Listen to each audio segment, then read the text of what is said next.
Welcome back to Real Estate Mindset. Today's video is gonna be absolutely bonkers. Now, the data is in, and inventory right now is absolutely exploding throughout the nation. Now, on average, the normal metro area is up almost triple digits to over 98% more inventory since February of this year. And if y'all remember my last inventory projection video, I had said, and this was all the way back in March, I had said that by the end of August, that we were going to have 700 to 800,000 active listings, despite all of the people yelling at me, saying I'm crazy, where's the inventory going to come from, blah, blah, blah, blah, blah.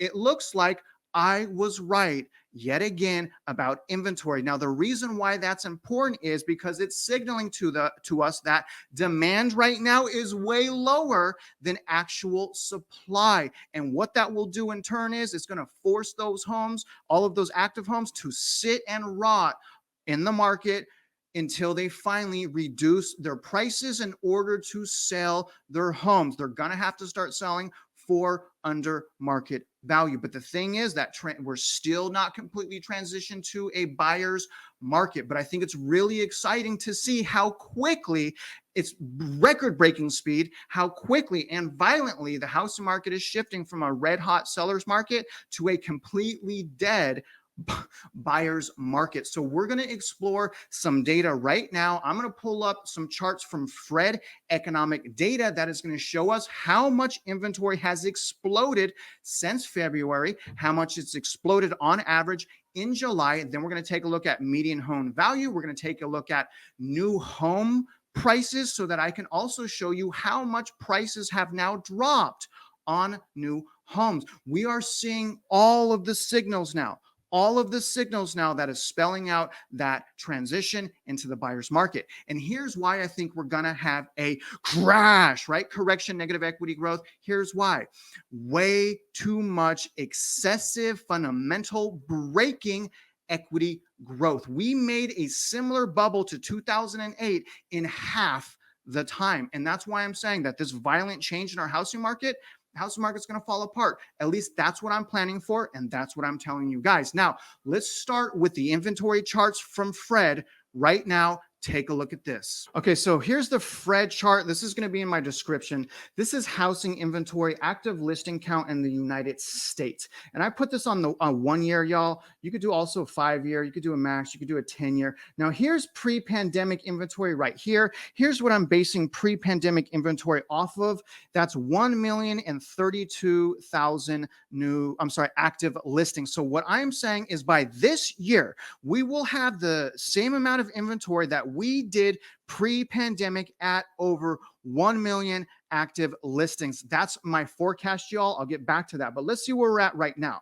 Now, first of all, remember the low of inventory was in February of 2022. And this is crazy, at only 376,000 active listings. Then it went to March with almost no change. Then we got to April, almost no change, but April to May, it went from 409,000 to 516,000.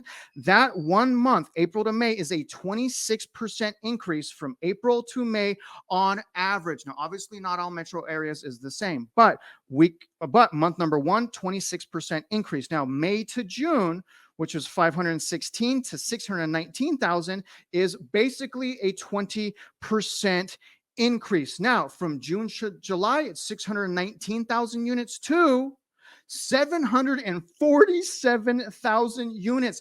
That's another 20% inventory increase. And you guys look at, even before we hit August, we already have what I had forecasted in, I believe it was March of this year. We already hit it. Do y'all see what's happening? This is happening so quickly. And I thought I was a little bit bullish with my predictions. Apparently I wasn't, because we hit them yet again. Do y'all see that here? Very, very astonishing to see. But what I really want to point out is from February right here of 2022 to right now, we went from 376,000 all the way up to 747,000 active listings, y'all. That represents in just this amount of time, okay, less than half a year, 98%, okay, 98% increase in inventory in less than half a year, right? Isn't that absolutely astonishing? So the next thing you're going to see is DOM, or days on market surge, and then you're going to continue to see price drops. Now, there's a lot of confusion when it comes to historical values and prices of houses. In order to really understand the housing market, you have to look at both value and price. People can overpay for something, for an overvalued house. And also, when it comes to actual median home value, a lot of that is based on assessed value, which a lot of people can manipulate the assessed value on their home. Generally, if it's a homestead or a primary residence, there's certain tax laws that allow you to do that. So you really got to look at both. So where I'm going to take you guys to right now is the chart for new home pricing. All right, take a look at how much new homes have price dropped right now. Okay, again, y'all, I'm using Fred here. This is the median sales price for new houses sold in the United States. And as you can see here, it peaked in April at 457,000. So here's where the peak is. So that's a lot, y'all. Now, it's important to note that this is not counting resale houses. This is only new houses sold in the United States. But you can see new house prices peaked in April at 457,000. And if you look here, they have drastically now came down from April to May, down 2.9%. From May to June, down 10.4%. From April to June, and keep in mind, you guys, this is lagging. July is going to be even worse, right, when they finally update July. But from the peak to where we're at right now, a reduction. Are you guys ready for this? Here's the thing, even if the housing market doesn't crash, because people have so many radical differences of definition of crash, the thing is, you have double the inventory now, right? If you waited, not only do you have double the inventory, you have buyer's incentives, you have negotiating power back. That's what you have right now if you have been listening to me, right? And I'm not saying it's crashed yet. I'm not saying I'm going to buy in November, right? I'm saying things that are very, very specific to the housing market and very specified onto the actions that I'm taking. I really get frustrated. There's so many people that either lack comprehension or just don't understand what I'm saying. Most of the time, people understand what I'm saying. And if they don't, they politely ask me to clarify it. And I try to do that. But regardless, you guys, what I want to show you now is total price drops, counting resale homes as well. I'm going to bring up a Redfin chart to analyze the price drops for new homes as well. Take a look. Now, again, this is from a Redfin. This is the median sales price, and this is a year-over-year look. Here's the red line represents 2022. Now, as you can see, it peaked around June, the end of June, okay? And since then, it has been going down, right? Week after week, it's starting to develop a trend where actual overall home prices are actually decreasing. And according to Redfin, home prices right now are down 3.8% from this peak. Now, are they down to under 2021 or under 2020? No, they're not. But again, you guys, it's really important to understand the trajectory of these trends so that you understand the housing market, because again, you really need to make your own opinion, because there are so many talking heads that get emotional and scream various information. It's really hard to understand what direction things are going in and who to lean on. And that's why I'm constantly yelling at you guys, formulate your own conclusions, put in your own work, understand how this works, treat the transaction like it should be treated. The largest, most important transaction of your life, right?